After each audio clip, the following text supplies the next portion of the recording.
नमस्कार, जय हिंद दोस्तों, स्वागत है आप सभी का आपके अपने परिवार अभय स्टॉक में। मैं हूं आप सभी के साथ अभय यादव। साथियों, एक ऐसी घटना भारत के मध्य प्रदेश के जबलपुर जिले में हुई, जो पूरे भारत को एकदम झकझोर दी। जो रेस्क्यू करने वाले लोग थे, एक ऐसी इमेज सामने निकल कर आई जिसको देखने के बाद हर किसी की आंखों में आंसू भर गया। चाहे वो कोई न्यूज़ रिपोर्टर रहा हो, चाहे वो फिर कोई रेस्क्यूअर रहा हो, हर किसी की आँखों में जो है कि आँसू भर गया होगा। और कहीं न कहीं ये जो फ़ोटो है, वो आपके भी मोबाइल फ़ोन पर, सोशल मीडिया पर जहाँ आप जिसका यूज़ करते हैं, वहाँ पर आपको देखने को ज़रूर मिली होगी। इस फ़ोटो के बारे में भी आपको बताएँगे, इसकी सच्चाई क्या है और आगे आपको इस जबलपुर में हुई घटना की एक-एक डिटेल कि किस तरीके से घटना हुई, कहाँ पर लापरवाही हुई और कौन इसमें दोषी है और सरकार आगे मतलब क्या कर रही है इस केस में, सारी चीज़ें आपको इस वीडियो के माध्यम से जानने को मिलेगा। तो चलिए स्टार्ट करते हैं साथियों इस वीडियो को और सारी चीज़ें आपको सिलसिलेवार तरीके से बताते चलते हैं। साथियों, जबलपुर में नाव त्रासदी हुई। यह हुआ कहाँ तो बारगी बांध है, जिसमें कि पर्यटन जो क्रूज़ था वो यहाँ पर डूब गया और जिस समय ये मैं वीडियो रिकॉर्ड कर रहा हूँ, अभी के टाइम पर 11 मौतें जो हैं वो हो चुकी हैं, यानी कि 11 मौतें रिकॉर्ड की जा चुकी हैं। साथियों, 30 अप्रैल 2026 की घटना है, बारगी बांध जो कि जबलपुर मध्य प्रदेश के अंदर स्थित है। साथियों, इसमें 11 लोगों की मौत अभी रिकॉर्ड की जा चुकी है। 2 लोग इसमें अभी भी लापता हैं और 28 से ज़्यादा लोग यहाँ पर जो है वो रेस्क्यू करके बचाए जा चुके हैं। साथियों, अब इसका पूरा एक विवरण में अगर घटना का बताऊँ तो देखिए, सबसे पहले यह घटना हुई कब तो 30 अप्रैल 2026 को शाम के लगभग 6 बजे के आस-पास ये घटना होती है। साथियों, हुई कहाँ पर? तो ये बारगी बांध जो नर्मदा नदी पर बना हुआ है, जबलपुर जिले के मध्य प्रदेश में स्थित है, वहाँ पर ये पूरी घटना हुई। यह जो नाव थी वो कौन-सी नाव थी? तो साथियों, इसको नर्मदा क्वीन के नाम से जाना जाता है, जो ये बोटिंग होती है। ये इस तरीके की मैं इमेज लेके आया हूँ आपके लिए।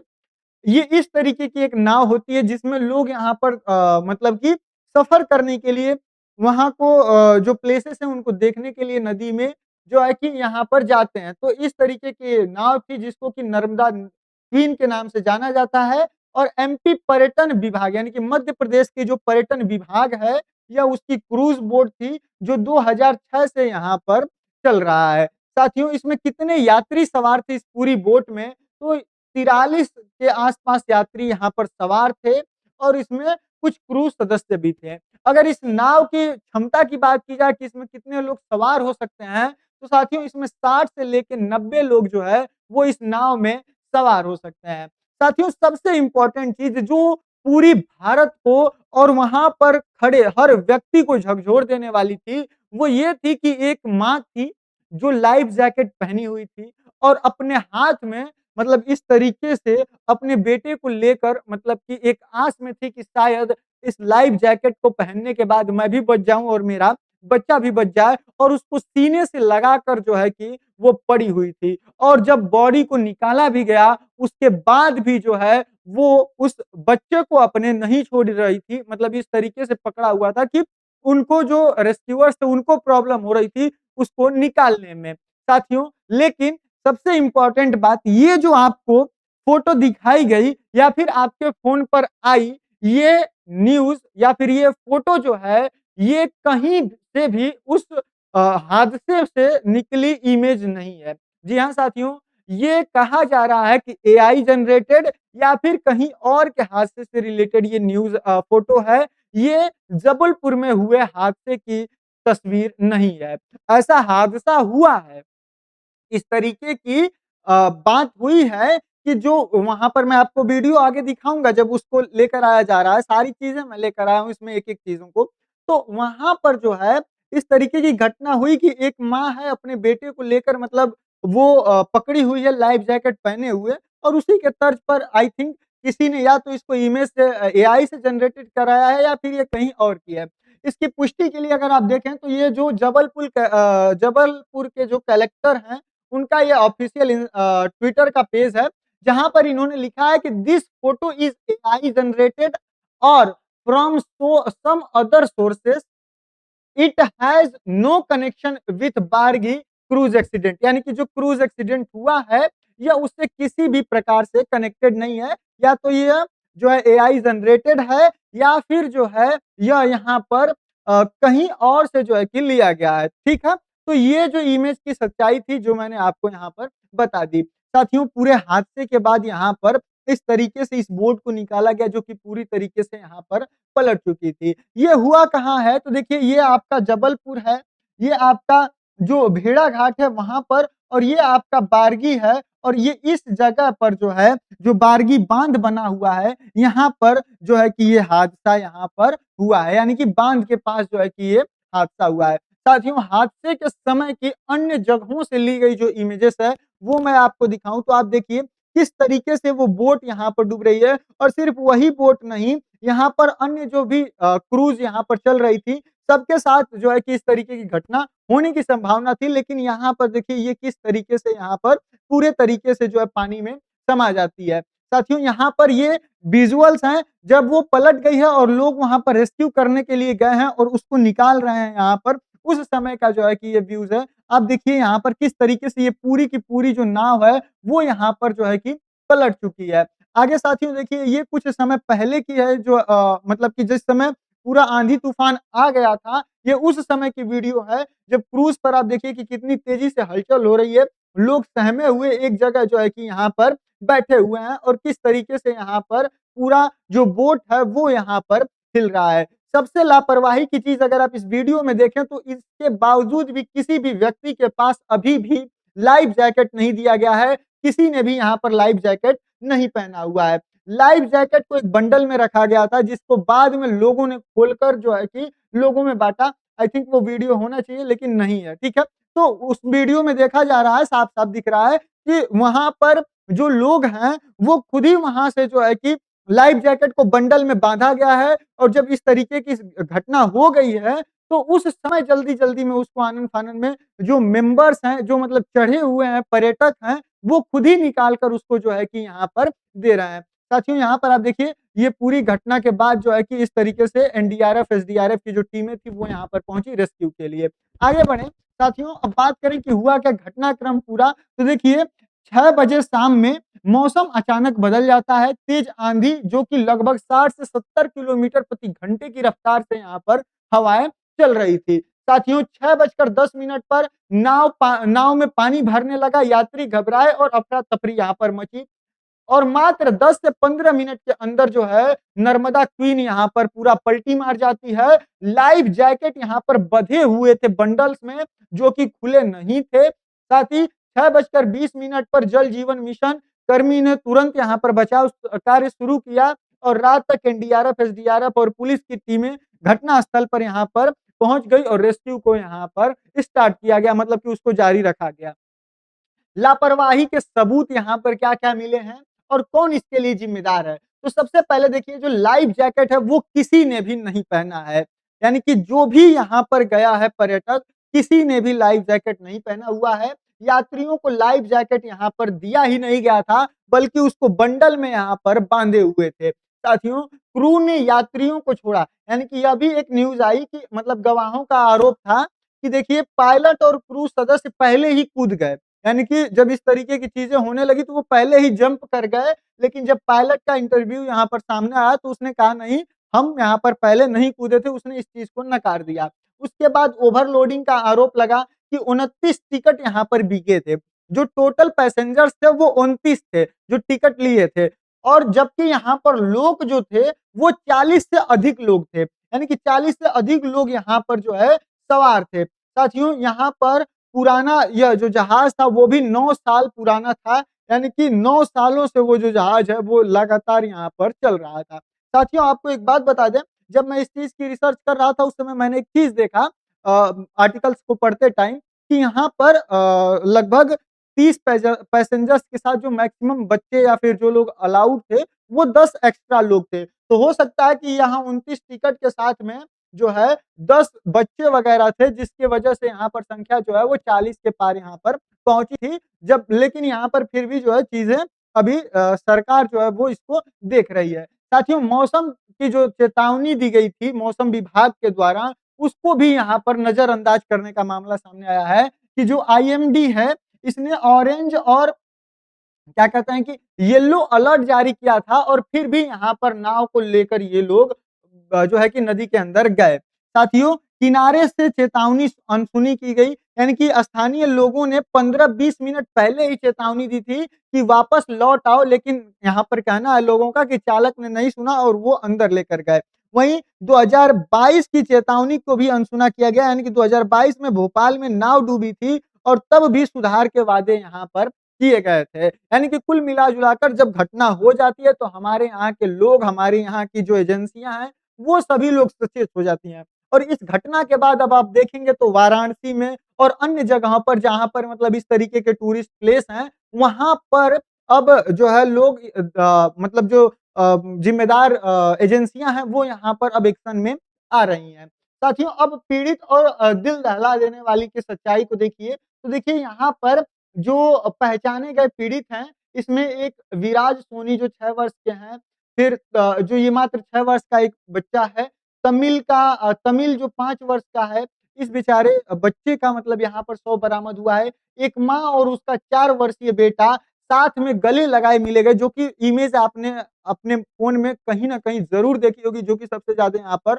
वायरल हुई थी। लेकिन उस इमेज को जो है वो एआई जनरेटेड है या फिर कहीं और की है, इसकी पुष्टि जो जबलपुर के कलेक्टर साहब हैं, उन्होंने अपने अकाउंट पर की है। साथियों यहाँ पर जो कामराज हैं इनका जो है कि अभी ये जो है लापता हैं। मयूरम जो 5 वर्ष की हैं, जो कामराज की भतीजा है, वो यहाँ पर अभी लापता है और दिल्ली से आए पर्यटक परिवार जिसमें पिता-पुत्र बचे हैं और माँ-बेटे की यहाँ पर जो है वो मौत हो चुकी है। इस तरीके के जो है कि न्यूज़ यहाँ पर देखने को मिले। साथियों माँ की ममता, एक माँ ने साथियों 4 साल के बेटे को आखिरी वक़्त तक सीने से लगाए रखा। जब बचाव कर्मियों ने शव को निकाला, तो माँ और बच्चे एक-दूसरे से गले लगे हुए थे और यह दृश्य को देखकर हर किसी की आँखों में जो है कि वहाँ पर आँसू आ गया था। अब साथियों बात करें कि बचाव अभियान में कौन-कौन शामिल है, क्या-क्या चीज़ें हैं, तो यहाँ पर 28 से अधिक लोगों को बचाया जा चुका है। एनडीआरएफ यानी कि राष्ट्रीय आपदा बल जो है कि इसमें शामिल है।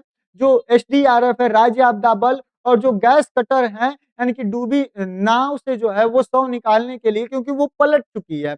नाव जो है वो यहाँ पर पलट चुकी है, जिसके वजह से मतलब अगर आप देखें यहाँ पर तो ये जो नाव है इस तरीके से है, लेकिन इसका जो ऊपर का पार्ट है वो पूरा नीचे आ गया है और ये पूरे तरीके से यहाँ पर पलट चुकी है। तो यहाँ से जो लोगों को निकालना था इसके अंदर जो फँसे हुए थे, तो अब ऊपर से यहाँ पर जो है कि कट करना पड़ा और जिसके लिए यहाँ पर जो है कि गैस कटर का यूज़ करके जो है कि इस काम को यहाँ पर किया गया।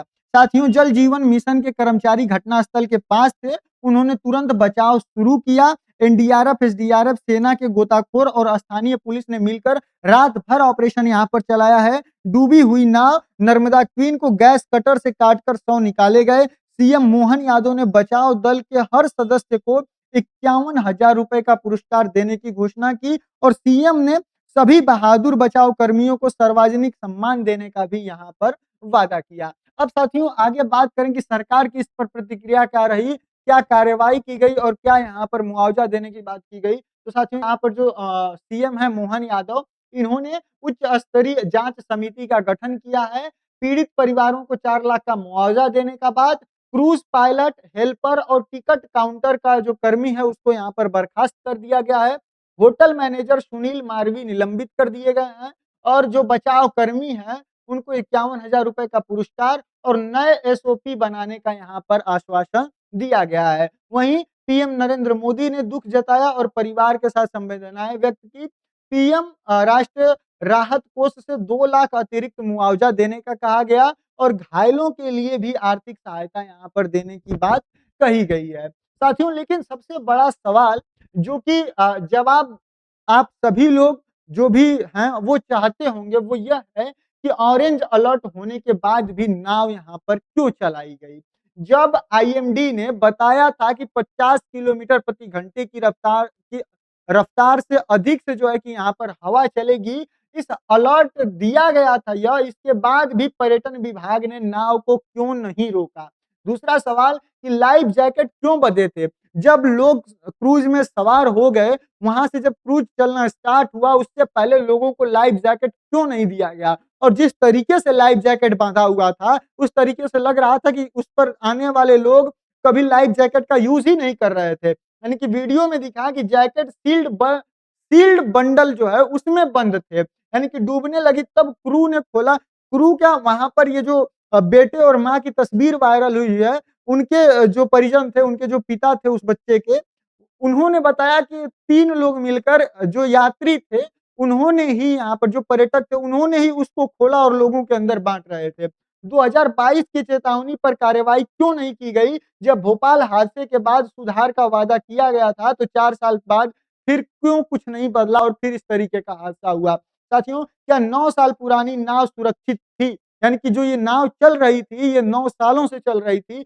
विभाग का दावा है कि अक्टूबर 2025 में सर्विसिंग हुई थी, लेकिन जाँच अभी यहाँ पर जारी है और इसका जो है कि जवाब जो एजेंसियाँ हैं वो यहाँ पर निकालेंगी और खोजेंगी कि आखिर जो है वो गलती किसकी थी और सिर्फ़ बर्खास्त करने से कोई काम नहीं चलने वाला है। यहाँ पर जो लोग भी ज़िम्मेदार हैं, अगर उनके खिलाफ सख्त कार्रवाई नहीं होगी, तो आगे फिर इस तरीके की लापरवाही होगी और फिर यहाँ पर कोई एक बड़ा हादसा जो है कि देखने को मिलेगा। साथियों, सबक और माँग की बात करें तो देखिए होना क्या चाहिए, तो हर यात्री को सवार होने से पहले लाइफ़ जैकेट अनिवार्य है। देखिए आप भी अगर कहीं पर भी जाते हैं क्या कहते हैं कि पर्यटक बन के या फिर काम से ही जा रहे हैं, तो आप ज़रूर इस बात का ध्यान रखें कि आपकी अपनी सेफ्टी सबसे पहले होनी चाहिए। चाहे आप कहीं भी जा रहे हैं, आपकी ज़िंदगी से बड़ा कोई भी काम नहीं है, कोई भी मनोरंजन नहीं है या किसी भी प्रकार की कोई भी चीज़ की वैल्यू आपकी लाइफ़ से ज़्यादा नहीं है। इसलिए अगर कोई इस तरीके की जगह पर जा रहा है, तो वो सबसे पहले लाइफ़ जैकेट वगैरह को ज़रूर पहने और लोगों को भी यहाँ पर बताएँ। दूसरा, देश भर में पुरानी नावों की तत्काल सुरक्षा ऑडिट होना चाहिए। जितनी भी पुरानी नावें यहाँ पर चल रही हैं, सबको यहाँ पर जाँच करना चाहिए कि वो सही है या फिर नहीं है। और नाव पर जीपीएस ट्रैकिंग और रियल जो टाइम मौसम का अलर्ट होता है, वो यहाँ पर सेट करना चाहिए, ताकि जो लोग भी इसका यूज़ कर रहे हैं, उनको जो उसके पायलट हैं, कर्मचारी हैं, उनको इस चीज़ का अलर्ट जो है, वो नाव पर ही यहाँ पर मिलता रहे। खराब मौसम में स्वचालित बंद हो जाना चाहिए, यानी कि मौसम आधारित एसओपी लागू हो कि कभी भी मौसम अगर खराब है, तो नाव नहीं जाएगी, नाव जो है वो खुद से नहीं जाएगी। दोषी अधिकारियों पर आपराधिक मुकदमा हो, सिर्फ़ जो बर्खास्त उनको किया गया है, वो यहाँ पर ना हो, उससे काम यहाँ पर नहीं चलने वाला है। वहीं नाव चालकों का नियमित प्रशिक्षण हो और आपदा की स्थिति का अभ्यास हो, यानी कि अगर कभी भी इस तरीके की कंडीशंस बनती हैं, तो जो पायलट्स हैं, उनको यहाँ पर ट्रेनिंग दी जाए, जो वहाँ के कर्मचारी हैं, उनको ट्रेनिंग दी जाए कि किस तरीके से आपको इस तरीके की सिचुएशन से निपटना है। साथियों, ये पूरा कटिंग है जहाँ पर आप देख सकते हैं कि जो अनाउंस किया गया है 4 लाख रुपए का सीएम की तरफ से और फिर 2 लाख रुपए यहाँ पर पीएमओ की तरफ से यहाँ पर अनाउंस किया गया है। साथियों, जबलपुर बार्गी बांध त्रासदी में जान गँवाने वाले सभी 11 निर्दोषों की आत्माओं के लिए हमारी विनम्र श्रद्धांजलि है और परिवार को भगवान शक्ति दें कि इस कठिन समय में वो लोग मतलब मजबूत बने रहें। बाकी इस तरीके की घटना हम यही चाहेंगे कभी दोबारा ना हो। आप लोगों की अपनी क्या राय है? कौन यहाँ पर ज़िम्मेदार है और क्या एक्शन सरकार को लेना चाहिए? कमेंट सेक्शन में ज़रूर बताइए। चैनल पर नया है तो सब्सक्राइब अवश्य करिए और भी दोस्तों के साथ शेयर ज़रूर करिए। चलिए मिलते हैं अगली वीडियो में किसी अन्य और टॉपिक के साथ, तब तक के लिए आप सभी से लेते हैं विदा। जय हिंद, जय भारत।